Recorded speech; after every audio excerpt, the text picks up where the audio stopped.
about massive desertification in the north. The desert is just moving in relentlessly.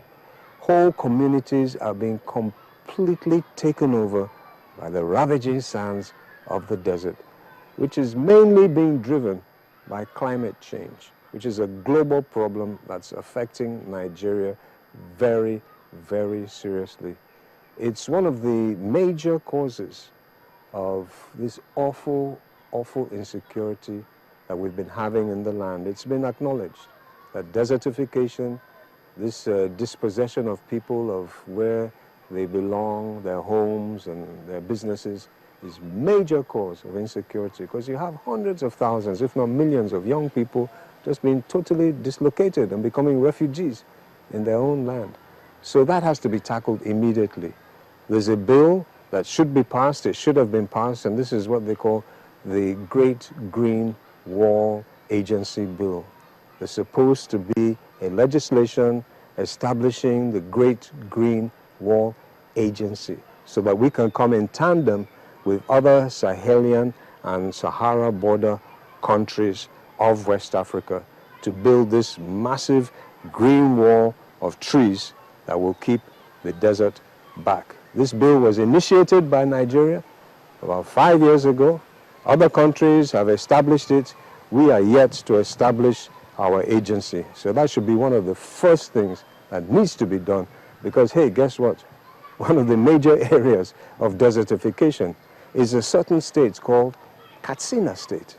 Even the Nigerian Meteorological Agency has also assessed that the Nigerian climate has changed over the years and concluded that the potential for climate change to bring about damaging and irrecoverable effect on infrastructure, food production and water supplies, in addition to precipitating natural resource conflicts, makes it a critical challenge that must be responded to by any economy seeking sustainable growth.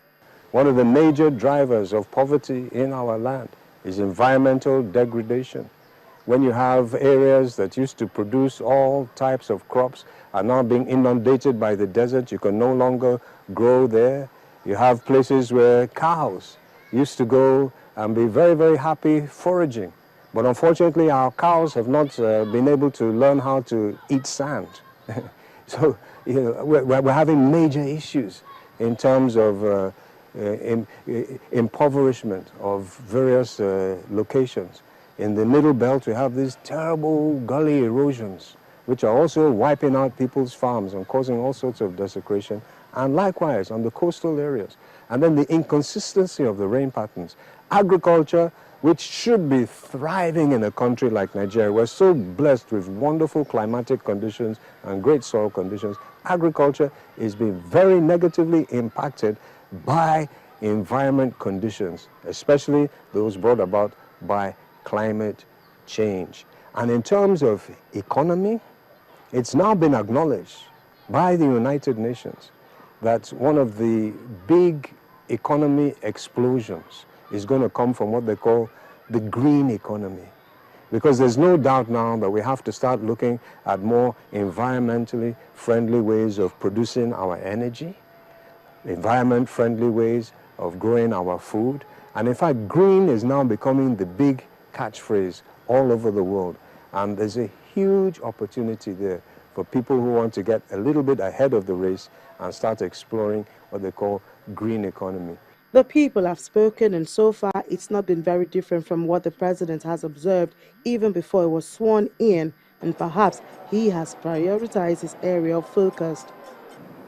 We put three fundamental problems. The first one is security. The country has to be secured before anything can be put in place. And then the economy. The fact that more than 60%, between 64 and 65% of Nigerian population are youth. And most of them, whether they have been to school or not, they are unemployed. And this is the biggest danger if we don't know it.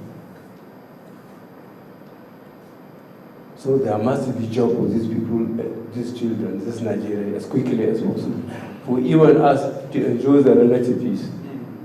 So security, getting job for these people, put the infrastructure right, especially power.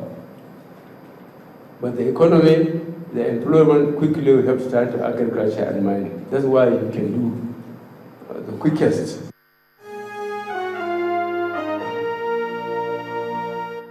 To whom much is given, much is certainly expected. Nigerians are eager to see the change that they voted for, but Nigerians should also remember that the president has asked for a little patience as he settles down to begin work.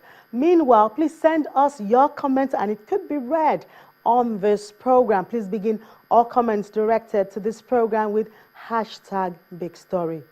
You can send your mails to bigstory@channelstv.com or tweet at CTV Big Story.